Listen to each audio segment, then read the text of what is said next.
students, and welcome to Chapter 1 of Class 7 History, Tracing Changes Through 1,000 Years. Let's get started. Look at Map 1 and Map 2. Map 1 was made in 1154 by an Arab geographer, Al-Idrisi, and Map 2 was made in 1720s by a French cartographer. A cartographer is a person who makes maps. See, as these two maps changed, any resource of history can change. Like, take the term Hindustan. Today we understand it as India. When the term was used in the 13th century by Mina-i-Siraj, a chronicler who wrote in Persian, he meant the areas of Punjab, Haryana and the lands between the Ganga and the Yamuna. This was because Mina-i-Siraj was under the Delhi Sultan rule, and Delhi Sultan never included South India in their rule. By contrast, in the 16th century, Babur used Hindustan to describe the geography, the flora and the fauna, and the subcontinent. Similar to the way in the 14th century, Amir Khusrau used the word Hind. See, now let's take the word foreigner. It is used today to mean someone who is not an Indian. In the medieval period, a foreigner was any person who was from a different society or culture. In Hindi, the term is used as Pardesi and in Persian as Ajnabi. Historians use different types of sources to learn about their past depending upon the period of the study and nature of their investigation. They rely on coins, inscriptions, architecture, and textual records for information. One of the most important source of history is manuscripts. Manuscripts were collected by wealthy people, rulers, monasteries, and temples. They were placed in libraries and archives. Archive is a place where documents and manuscripts are stored. As scribes copied manuscripts, they also introduced small changes. A word here, a sentence there. This is a serious problem because we rarely find the original manuscript of the author today. Some authors revise their chroniclers at different times. In the 14th century, chronicler Ziauddin Barani wrote his chronicle first in 1356 and another version 2 years later. The two differ from each other, but historians did not know about the existence of the first version until 1960s. It remained lost in large libraries' collection. The study of the 1,000 years between 700 and 1750 is a huge challenge to historians, largely because of the scale and variety of developments that occurred over the period. Like at different moments in this period, new technology made their appearance, like Persian wheel in irrigation and spinning wheel in weaving and firearms in combat. See, this is a Persian wheel and it was used for irrigation. New foods and beverages arrived in the subcontinent like potatoes, corn, chili, tea and coffee. As a result, this was a period of economic, political, social and cultural changes. One group of people who became important in this period were the Rajputs, a name derived from Rajputra, the son of a ruler. The chivalric code of conduct, extreme valor and great sense of loyalty were the qualities attributed to Rajputs by their poets and bards.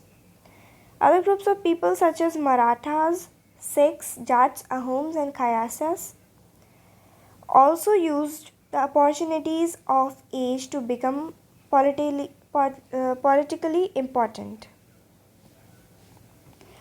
So now let's study changes in peasant life. Throughout this period, there was a gradual clearing of forests and the extension of agriculture. A change faster and more complete in some areas than others. Changes in their habitat forced many forest dwellers to migrate. These new peasants groups gradually began to be influenced by regional markets, chieftains, priests, monasteries, and temples. They became part a part of large complex societies and were required to pay taxes. Some possessed more productive land, others also kept cattle, and some combined artisanal work with agricultural activity during the lean season. A lean season is a free season when there is no work. The origin of jatis. The status of jati of the same jati could vary from area to area. As society became more differentiated, people were grouped into jatis or subcaste. The status of this jati could vary from area to area, like a person of a particular area would be from another jati and a person of another area would be from another jati. Jatis frame their own rules and regulations to maintain the conduct of their members. These regulations were enforced by an assembly of elders known as Jati Panchayat. But Jatis were also required to follow the rules of their villages. Together, they were only one small unit of state. Region and empire. Large states like those of Cholas, Tughlaqs, or Mughals encompassed many regions. According to a Sanskrit Prahasi, Sultan Ghiyasuddin Balban was the ruler of a vast empire that stretched from Bengal in the east to Ghazni in Afghanistan in the west and included all of South India. See map 3, you can see here. Provinces of the Delhi Sultanate during Muhammad Tughlaq's reign. By 700, many regions already possessed distinct geographical dimensions and their own language and cultural characteristics. They were also associated with specific ruling dynasties. Occasionally, dynasties like Cholas, Khaljis, Tughlaqs, and Mughals were able to build an empire that was pan-regional, spanning diverse regions. Through the 1,000 years between 700 and 1750, the character of the different regions did not grow in isolation. Now let's study language and region. In 1318, the poet Amir Khusrahu noted that there was a different language in every region of this land: Sindhi, Lahori, Kashmiri, Dwarsamudri, Telangani, Gujari, Mabari, Gauri, Awadhi, Hindavi were the languages used at the time in every region. Amir Khusrau went on to explain that in contrast to these languages, there was Sanskrit, which was not a common language at that time. Sanskrit belonged to Brahmins, and at that time only Brahmins can understand Sanskrit. Old and new regions, collective beliefs in a supernatural agency, religion was often closely connected with the social and economic organization of local communities. It was during the period that important changes occurred in what we call Hinduism today. These included the worship of new deities, the construction of temples by royalty, and the growing importance of Brahmins.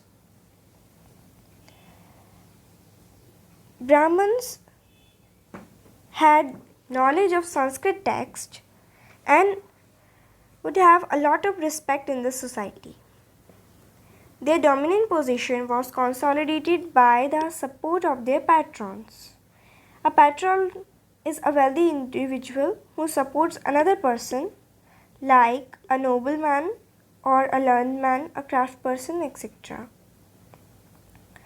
One of the major developments of this period was the emergence of the idea of bhakti, of a loving personal deity that devotees could reach without the aid of the priests. You will be learning about this and other traditions in chapter 8. This was also the period when new religions appeared in the subcontinent. Merchants and migrants first brought the teachings of the Holy Quran to India and the 7th century. Muslims regard the Quran as their holy book and accept the sovereignty of the one God Allah, whose love, mercy, and bounty embrace all those who believe in Him. Without regard to social background, many rulers were patrons of Islam and the ulama. And like Hinduism, Islam was interpreted in a variety of ways by its followers. Like there were Shia Muslims who believed that the Prophet Muhammad's son-in-law Ali was the legitimate leader of Muslim community, and the Sunni Muslims who accepted the authority of the early leaders of the community and succeeding caliphs. Thinking about time in historical periods. The study of time is made somewhat easier by dividing the past into larger segments, periods, like the British historians divided the history of India into 3 periods: Hindu, Muslim, and British. The division was based on the idea that the religion of the rulers was the only important historical change. Few historians follow this periodization today. Most look to economic and social factors to characterize the major elements of different moments of the past.